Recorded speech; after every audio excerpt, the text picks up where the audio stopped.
So let's continue here. So we got Jacob already envious about Esau. And Esau didn't know what he had. Verse 29. Once, when Jacob was cooking a stew, Esau came in from the field, and he was famished. Esau said to Jacob, "Let me eat some of that red stuff, for I am famished."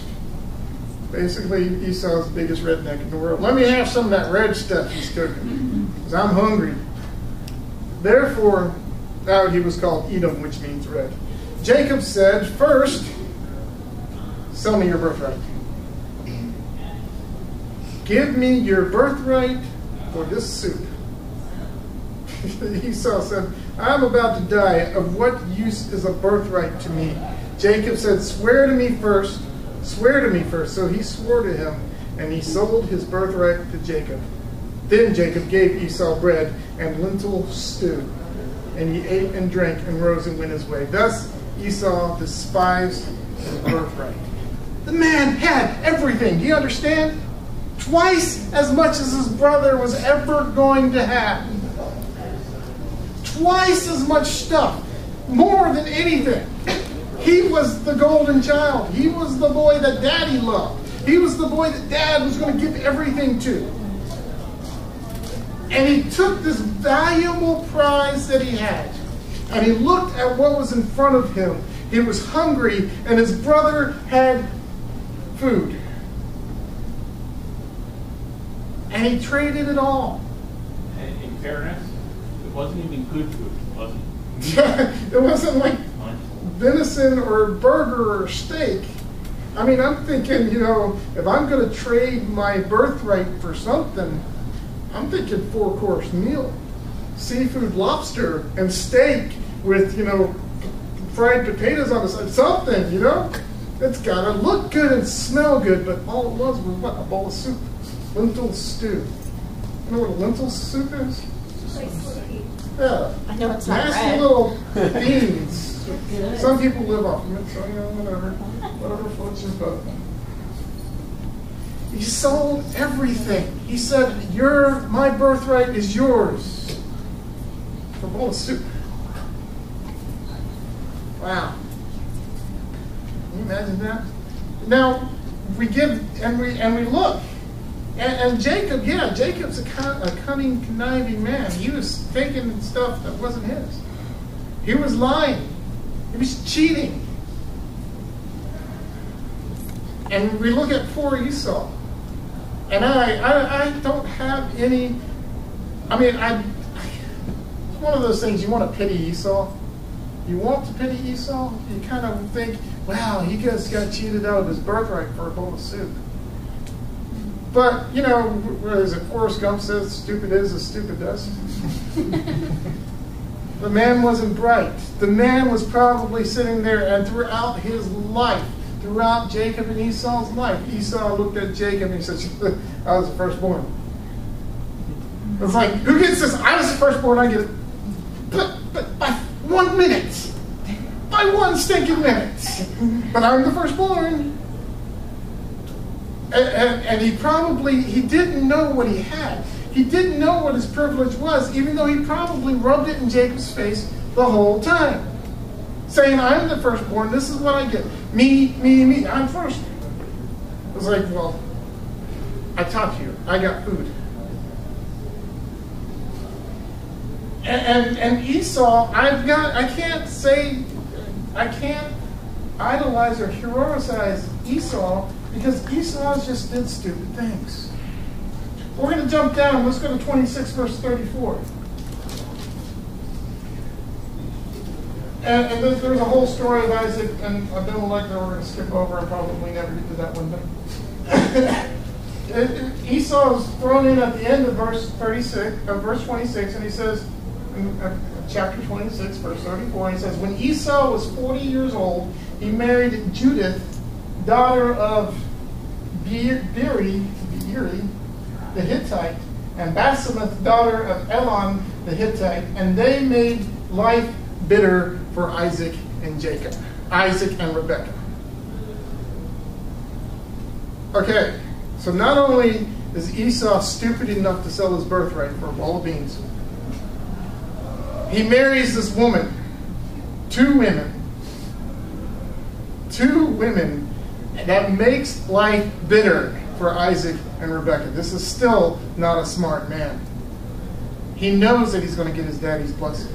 He knows that since he was the firstborn, since he was the first one, he knows that he's going to get everything anyway. That the lineage of Isaac, it will be Isaac, the nation of Israel would have said, Abraham, Isaac, and Esau. That's the way it was going to be. The blessing of God's going to come through me. I know it because I was the firstborn. Well, guess what happened? Chapter 27 tells a story. When Isaac was old and his eyes were dim, so that he could not see, he called his elder son Esau and said to him, "My son," and he answered, "Here I am." He said, "See, I am old. I do not know the day of my death.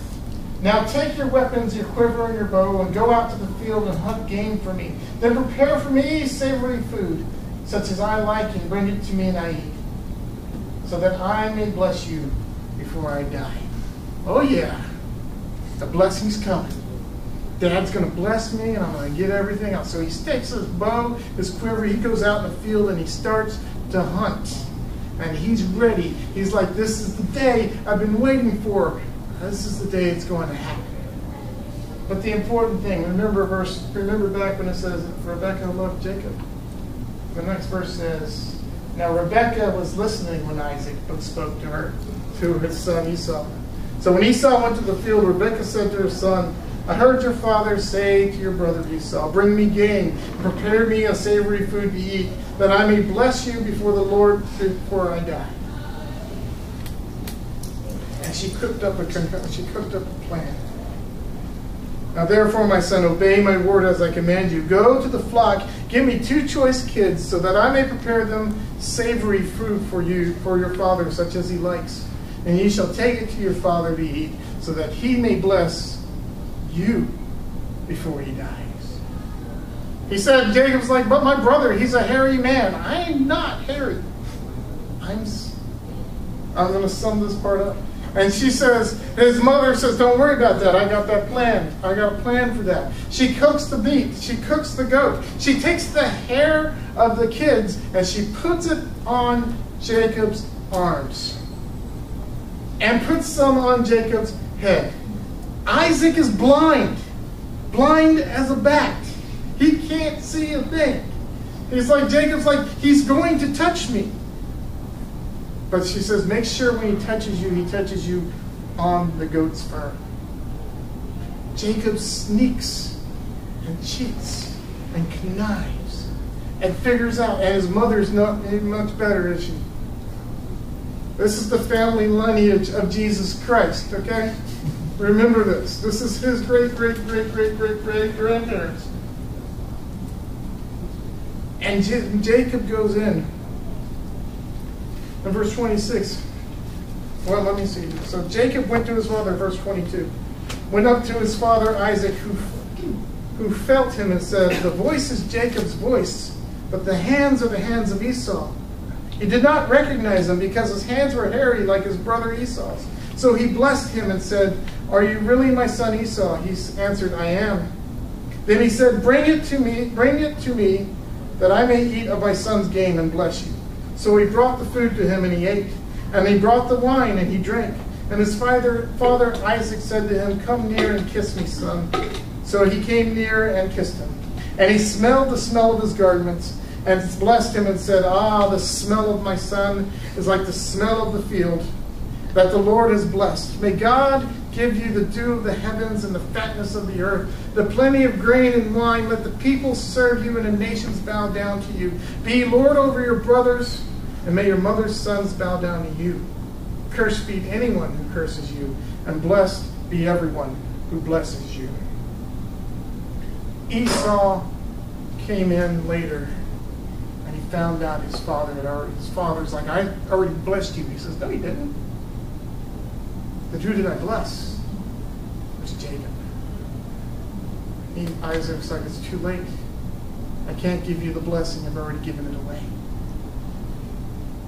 We have two brothers, two types of people. One who had everything, who had the blessing, who had the world at his feet, who had it all ready for him to just step into. And he treated it like it was worthless. He was ready to sell what he owned, sell what he had for beans. He was ready to give up everything he had just for beans. And then you've got this other brother, Jacob, who saw what Esau had and treated poorly. He saw what Esau had. And he saw that he just treated it like it was dirty diapers or something. He saw that he treated it like it was just something normal and average. But then Jacob saw that this prize that Esau so delicate, so carelessly threw around was something precious, something valuable that he would do anything to get. And he did anything to get it. I'm not saying his means were right. He lied. He cheated. He deceived the only person that could give him the blessing. He deceived his daddy. He lied to his daddy. I don't know about you, but I've seen some people lie to their daddies before, and it didn't end up pretty. They were hurting some places. I lied to my mom once. I never did that again. I never sat down again right. But Jacob went after it and pursued it with all his heart. He said, I want this. I need this. I deserve this. I've got to have it. I don't know. We look at it this way. I see those same people in the church today. I see those same people in the realm of Christianity. People who have the love of Christ, who have the eternal gift of God, who have the blessing secured for them. And they treat it trivially. I don't know how they treat it like it's something that they could just toss around. It's like playing catch with your mom's porcelain vase. The vase is valuable. The vase is expensive. The vase is worth more than my life. And we sit here and we just toss it like it's a game of catch. And what if we drop it and break it? But there are others who want to pursue after it. We've got to treat it like what it is. It's the most valuable thing in the world. It's the most precious thing to us. And we've got to take it and we've got to treasure it. And we've got to make sure that we're living our life like we deserve it. And do whatever we can to pursue it, to keep it, to take it home and cherish it. Not necessarily lie to get it, but do whatever we can to get it. This is worth it. Or at least that's what I pulled out of the scripture. Or at least that's what I pulled out of this particular story. We got to know what we've got. We've got to know what we have, and we got to live it. And we got to live in it and know it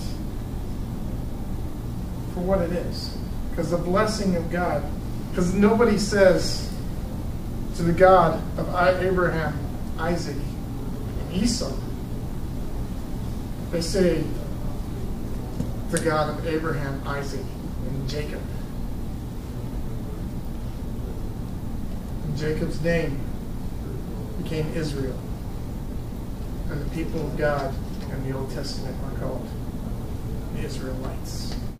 Take that, dwell on it, stew over it. We'll tell the rest of us to stew over it. Yeah, I meant that. We'll continue the story of Jacob and Esau next week.